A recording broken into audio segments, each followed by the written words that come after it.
भगवान विष्णु पालन करता है और मानव जाति की रक्षा करने, ज्ञान देने और धर्म की स्थापना के लिए भगवान विष्णु समय के अनुसार अलग-अलग अवतार लेते रहते हैं। इनके प्रत्येक अवतार का अपना महत्व है और प्रत्येक अवतार के लक्षण किसी विशिष्ट ग्रह से मिलते हैं। ज्योतिष के ग्रंथ बृहद पराशर होरा शास्त्र के अवतार कथन अध्याय में महर्षि पराशर जी ने शुक्र ग्रह से परशुराम अवतार को कहा है, जो कि ज्योतिषीय दृष्टि से बहुत महत्वपूर्ण है। आइए विष्णु भगवान के परशुराम अवतार के शुक्र ग्रह से संबंध को विस्तार से जानते हैं। पुराणों के अनुसार जब द्वापर के आरंभ में पृथ्वी पर पाप और अन्याय का बोलबाला था और क्षत्रिय राजाओं ने धर्म का मार्ग छोड़कर अत्याचार और भोग विलासिता में डूबकर प्रजा का शोषण करना शुरू कर दिया था, उस समय भगवान विष्णु ने भृगु वंश में एक ब्राह्मण के रूप में जन्म लिया था। भगवान परशुराम अवतार की पौराणिक कथा इस प्रकार है। भृगु वंश में महर्षि जमदग्नि व माता रेणुका के पुत्र के रूप में परशुराम का जन्म हुआ। इनका मूल नाम राम था, लेकिन शिव से प्राप्त दिव्य परसे के कारण इन्हें महर्षि जमदग्नि ने परशुराम नाम दिया। यद्यपि ये जन्म से ब्राह्मण थे, परंतु इनके क्षत्रिय धर्म के पालन के कारण इन्हें ब्राह्मणों में क्षत्रिय कहा गया। राजा कार्तवीर्य अर्जुन, जो कि सहस्त्र भुजाओं वाला था और विष्णु के सुदर्शन चक्र का मानव अवतार था, उसने एक दिन महर्षि जमदग्नि के आश्रम में आकर कामधेनु गाय को बलपूर्वक छीन लिया।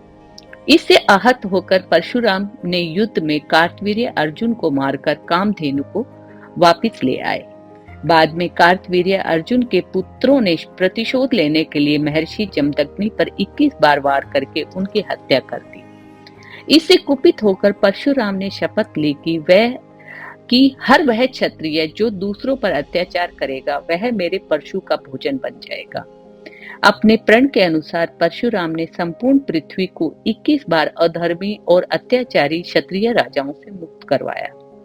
बार बार नरसंहार में बहाए गए रक्त से भूमि भयभीत हो गई। तब परशुराम ने अश्वमेध यज्ञ कर पृथ्वी को ऋषि कश्यप को दान देकर स्वयं तप करने के लिए महेंद्र पर्वत पर चले गए, जिसे आधुनिक समय में केरल और कोंकण भूमि का स्थान कहा जाता है। परशुराम चिरंजीवी है और वे आज भी जीवित माने जाते हैं। और अब हम शुक्र ग्रह के बारे में जानते हैं। शुक्र ग्रह का संबंध दैत्यों के गुरु शुक्राचार्य से माना जाता है। भृगु ऋषि और काव्या माता के पुत्र के रूप में शुक्राचार्य का जन्म हुआ था। उन्होंने 1000 वर्षों तक भगवान शिव को तपस्या करके प्रसन्न किया था और उनसे मृत्युंजय मंत्र और संजीवनी विद्या प्राप्त की थी, जिससे वह मृत असुरों को भी जीवित कर देते थे। इन्हीं शुक्राचार्य की ज्योतिषीय छाया है शुक्र ग्रह। परशुराम और शुक्राचार्य दोनों ही भृगु वंशज हैं।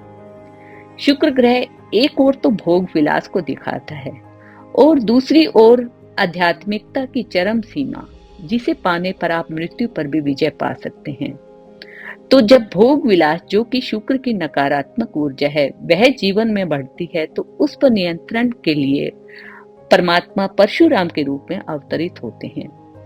तो जब कुंडली में शुक्र दूषित होता है, जैसे कि शुक्र राहु की युति जो कि भोग विलासिता को दिखाती है, शुक्र शनि की युति जो कि विवाह में देरी को दिखाती है, शुक्र मंगल की युति जो कि वैवाहिक जीवन में कलह को दिखाती है, तो ऐसे जातकों को परशुराम की साधना, संयम और शिव उपासना करने से बहुत लाभ होता है।